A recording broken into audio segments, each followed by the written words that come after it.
Studio is Francois Stoffberg. He's an economist at Efficient Group. Thank you very much for joining us, Francois. Now, the June retail sales number was flat as against last year, 0% growth. What does that number say to you? Well, the largest thing that it probably is saying is that there is a contraction in general demand. This figure was a bit unexpected. The Bloomberg consensus of economists and analysts saw this year-on-year growth actually 2.2%, and realizing at 0.0% is actually quite a large shock. But very interesting is the largest increases came from hardware sectors. The lowest increases or the largest decreases came from the furniture and appliances sectors.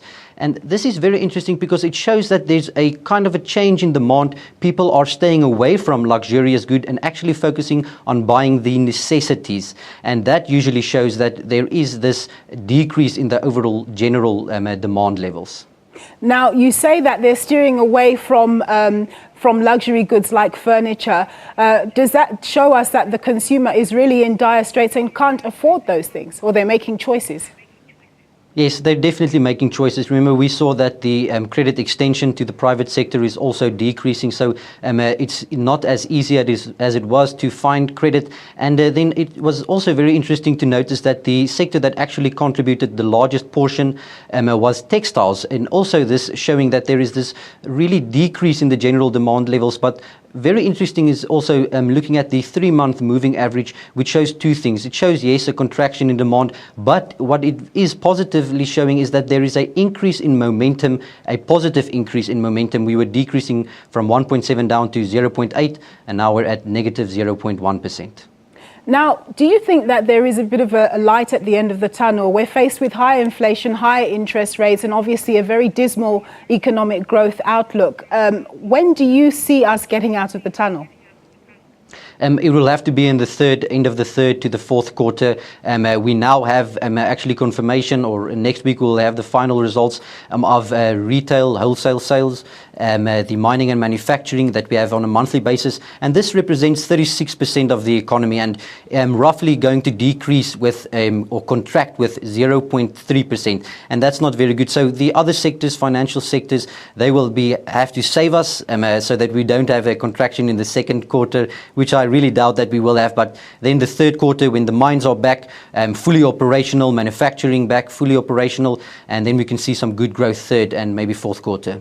Just on the issue of inflation, I see the Reserve Bank Deputy Governor, Daniel Manele, saying that rand weakness that we've experienced over the past couple of years is beginning to show in CPI. How far and how hard do you think the Reserve Bank can go on interest rates, given that we have a slow growth trajectory? Yes, I think the exchange rate is actually helping them out a bit. There's a very good way of understanding inflation, and that's also in the exchange rate. If we see high inflation rates, we usually see a high exchange rate as well. And now with the relief actually coming from the strengthen in the exchange rate, they can actually consider hiking again, and that is our opinion as well, is that they will be hiking interest rates by another 25 basis points at least, and then maybe in November again with 25 basis points.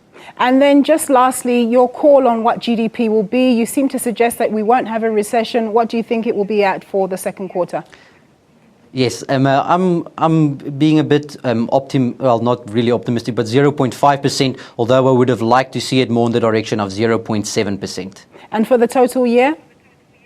Total year, yeah, unfortunately 1.5%. All right. Thank you very much, Francois, for your time. That was Francois Stoffberg. He's an economist at Efficient Group. Power utility Eskom says current supply on the national power